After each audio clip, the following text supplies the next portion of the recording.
Hi there. I'm Cindy Linden, and this is a Cookalong podcast quick bite. That means we're not going to cook together today, but there is a secret family recipe involved. My parents were very interesting people. My father was what you might call a showman. His college degree was in music, and he played the piano. When I was little, he would sit down every once in a while and play a couple of pieces that he knew really well, just because he wanted to sit and play. Mostly, I think he was testing himself to see what his brain and his hands remembered. And my father was involved with a community theater troupe called the Nomad Players. After he left college, he spent a lot of time on stage with them. But he also would play the piano for their productions. And that involved thematic melodrama music, so the heroine would have her music, and the bad guy, the villain, would have his music. Pardon the genders, but this is the way that it was written. The hero, of course, had his music riff as well, and each of those would be played every time those characters entered the stage, along with train coming down the tracks music. And he played for some of the musicals that they did. I specifically remember a production of Brigadoon, which is a musical by Lerner and Loewe about a magical village that appears once every 100 years in Scotland. That's beside the point. The fact is that my father spent a lot of time with this theater troupe, and in addition to being on stage a great deal of the time, he also put his piano playing skills to work for them. And he did it with gusto and great joy.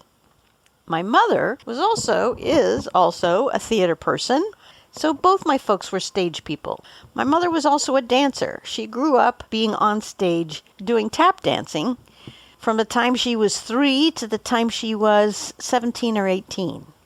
She doesn't do theater anymore, but I think once a theater person, always a theater person, and that's where my parents met, was in the theater. And they had a lot of theatrical friends when I was young. Both of them stopped doing theater when I was 13 or so because we moved away from my home of Boulder, Colorado, to a new town, and life was just happening. Theater did not get indulged in because my father had other pursuits on stage, and because my mother had kids to deal with. She did go back on stage, but not until her 60s, at which point she did a few shows and had a wonderful time. That also is beside the point. What I'm trying to tell you is that while we were still in Boulder, Colorado, they had a lot of theater friends. And theater folk are, for those of you who don't know any, I will just say that they're quite different than your ordinary folk. That sounds silly, probably. But theater people are louder and more outgoing and laugh a lot louder and show off a lot more, and to my eyes just generally have a larger amount of fun than most other people who go through life. Fun is sort of paramount to their existence, or at least it was at that time. This was back in the 1950s and 60s. And having spent a few decades in the theater myself, I feel that theater has changed since then. But theater folk are still more, they're just more. That's a good way to say it. They are more than other people. In addition to that, my father was a professional magician, and we had a family magic act that eventually we kind of, I won't say toured with, but we made a number of appearances as a family around the United States in a large illusion act. And after performing at several magic conventions, they became quite well known by other magicians around the country. Yes, magicians do have whole conventions of nothing but magic. My mother was what they call the ta-da girl. You know what that is. The girl who gets cut in half, or in my parents' case, in sixths. The girl who appears magically out of an empty box. The girl who looks beautiful on stage while the magician performs his acts of wonder. There is a community of professional magicians, or again, I guess I should say there was at the time. And while they have, in most cities, business meetings, honest to goodness, there are magicians' clubs, local national and international, and they have regular meetings where they do business, as any kind of normal nonprofit club would do. But they also share ideas, thoughts, techniques, routines, new tricks, recommendations, that kind of thing. In addition to those meetings, magicians like to party. Now you might start to see where I'm heading with this. Magicians like to party, and when they go to a party, they like to show off. That's kind of what I want to talk about, is people who like to show off and what happens when they get together in a party. Growing up in Boulder, we were very close to the Denver airport, which was at the time a major central airfare hub. And so magicians traveling from around the country, or even truly from around the world, we had a couple of people come and stay with us from as far away as England. And I'm talking about magicians who made a living at their craft. It wasn't just a hobby, it was their life. Because we were in a central international hub, my parents would throw parties for visiting magicians. I don't know how this happened. I know that over time, my parents developed a reputation for these parties, and magicians, some of whom they did not know or did not know well, made a point of stopping in Denver because they knew that my father would put them up at our house and was renowned for these parties he would throw, and that their visit would prompt the occasion of one of these parties. So I got to grow up having really gifted magicians stay in my house for a couple of days. It's with great joy and enormous gratitude that I look back on the occasions of those parties. What we had in our small living room and adjoining kitchen, it wasn't big, but it was crowded with the best people on earth. The most joy-embracing, life-affirming people on earth. Theater people, magicians, and from my father's college days, musicians as well. In our crowded living room, people would be sitting on each other's laps, on the arms of the couches, standing next to the piano. We had an upright in our living room, so it didn't take up too much space. I mean, it really was not a big room. And it was crammed with people who wanted to share their gift. So during the evening, my father would sit down at the piano, and he would start a song. Or maybe some of the theater people would suggest something. I don't really know. I was little. I was just a little kid. And this was so wondrous. And I wasn't paying attention to how things were happening. Just the fact that so much joy and laughter was packed into my house. There was always a man who played the banjo. He would come. There was always a man who played the guitar. They each had their showcase pieces that they would do for everybody, and they would join in with whatever my father was playing and whatever the theater people were singing. So there's loud, energetic singing going on in my house. There was a childhood friend of my mother's, in addition to being a magician friend of my father's, and this most wonderful man, the kindest, most loving man you ever met. His name was Earl Room. He also played the saw. I don't know if you've ever seen anybody do that, but it involves a violin bow and some very strong thigh muscles. And you put the handle of the saw between your legs, and then with your left thumb, assuming you're right-handed, you bend the saw just with your thumb, and you use the hairstring bow from a violin and rub it along the edge of the saw as you bend it, and it makes music. It makes notes. It makes this kind of ghostly, ethereal, it's really hard to describe. It's a little like a human voice. It's like a cross between a human voice and a pan flute and an oboe. I just can't describe it. I know what it sounds like. It sounds a little like a theremin. I'm sure you can find examples of it on YouTube if you're really interested in finding out how to play a saw and what it sounds like. Anyway, that's the music half.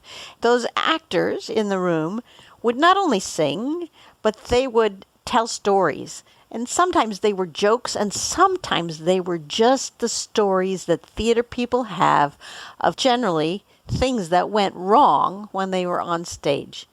If you've never gotten to experience those stories, I can't possibly describe them to you, but they are heartbreakingly funny, and actors love to share them.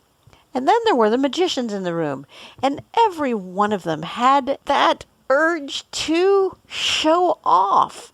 And so they would get up and they would perform a trick or a joke, or they would, what can I say? Everybody in the room was a dyed-in-the-wool, bone-deep performer, entertainer, showman.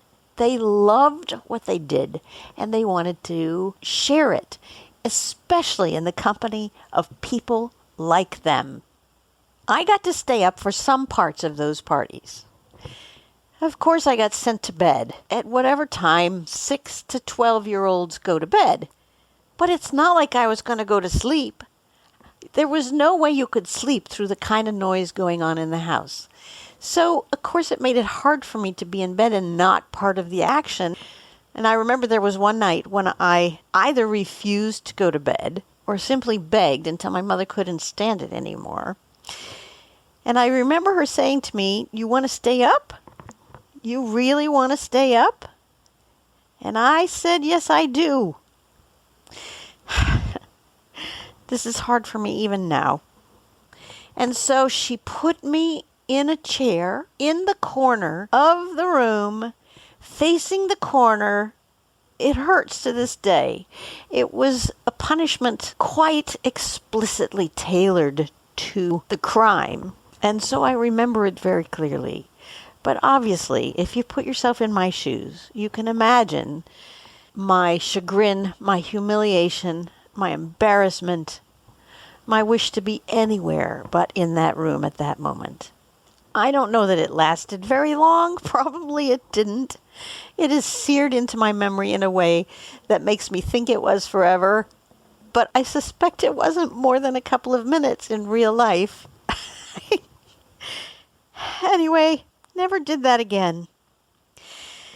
The aftermath of these parties, which went until way into the wee hours of the morning, was a mess, as you can imagine.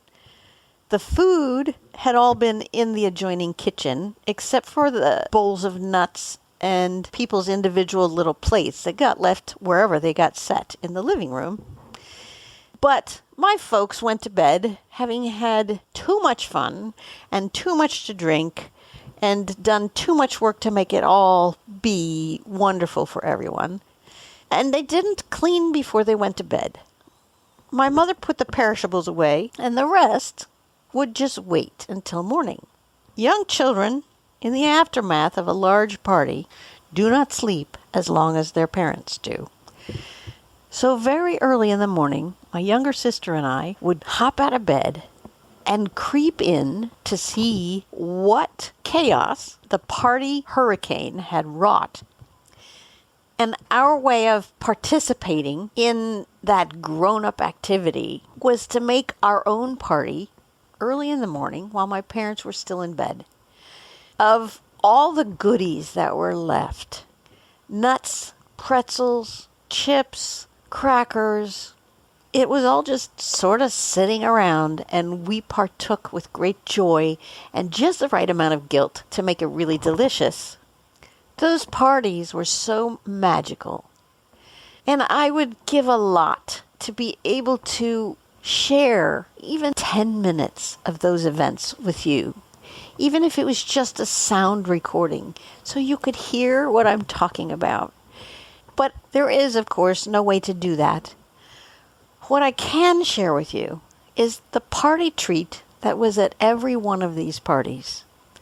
It was a secret family recipe, and this will be the second one of my father's that I will have given away, and he only had two. And I never really pictured myself giving this recipe to anyone, but here I am today sharing it with you. It was a signature part of those magical evenings, and not all of you will like this, and I'm okay with that. I'm going to share it with you anyway, because of all the foods that might have ended up on the table, keeping in mind, those of you who listen to me regularly, how much I love cheese. This was my favorite food at these parties.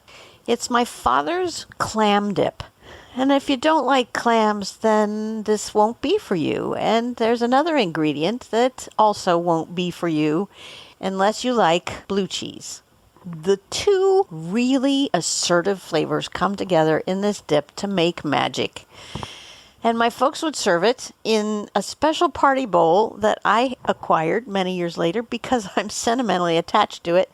It's this big, large glass bowl with slanted sides that you put the potato chips in, and then there's this gold metal attachment that sits on the rim of the bowl and then curves up and has a little gold ring in which you put a smaller matching slant-sided bowl that the dip lives in right above the chips. Very cool thing, and I bought one many years later at, I don't know, the Goodwill or someplace because it was there, and I have a sentimental attachment to that kind of contraption. It was silly, and I did not need a second one, but it's still in my basement because, well, the heart loves what the heart loves and seeks what it can no longer find in the real world.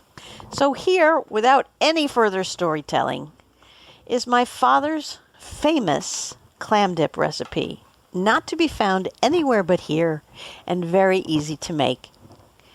You need an 8-ounce package of cream cheese. You have to get a little creative for the next because it's a 3-ounce package of what used to be called chive cream cheese. Philadelphia cream cheese made these little cubes that had chives already in them. As far as I know, you cannot buy those anymore. So you need about 3 ounces, and they're marked on the package, of a second package of cream cheese and either some fresh or some dried chopped chives. Probably half a tablespoon of them. You need 3 ounces of blue cheese, and that can be any kind of blue cheese. My father had a preference, in fact, a passion for Maytag Blue from Maytag, Iowa, but any blue cheese will work, and a small can of minced clams. Sometimes I use minced clams, and sometimes I use chopped clams, which are just a little bigger. More often than not, what I do is double this recipe and use 1 can of each. When you open your can or cans of clams, you want to drain the juice into a small bowl. It's essentially clam broth, and you're going to want that for the dip in a minute. So don't dump it down the sink. And you're going to mix together, either by hand or electric mixer, which is probably a lot easier, the cream cheese, the chives, the other cream cheese, and the blue cheese. And it's going to be very thick and stiff. And you're going to use that clam broth that you just drained off your can of clams to thin that out a little bit.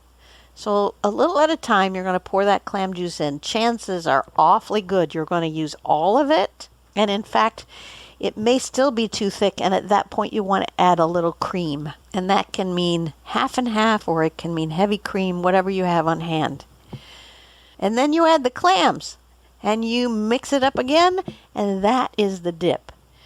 Now, my father made a note here in his recipe that you can add finely chopped onion, garlic salt, regular salt, and in fact he mentions even chopped ripe olives, that's black olives, if you wanted to do that. I never had it with the olives in it. I've never tried it that way. I don't know why he has that in the recipe, but it's there. I don't find the need for the onion, and the salt is usually inherent in the potato chips, so you don't necessarily need salt with it either. You do want to serve this with real, regular, probably wavy potato chips, the kind that can stand up to a heavy dip, because this is pretty thick, but you can make it thinner to your own desire. I don't know how my father would feel about my sharing this recipe with you. He passed away almost 30 years ago now. But I like to think that rather than feeling I was giving away a family secret, I was inviting you all to the party, because that's what he would have done. The bigger the party, the happier he was. Unless you have really strong objections to blue cheese and clams, I would love to have you try this recipe and toast a potato chip with dip to my father, my mother, the best parties ever given, and the joy of sharing things you love with your friends. Please tell one friend today about the story and ask them to listen to the Cookalong podcast. There are other party spreads, dips, and snacks on the website, thecookalongpodcast.com. All of them easy, all of them fast, all of them yummy. Until next time, happy cooking.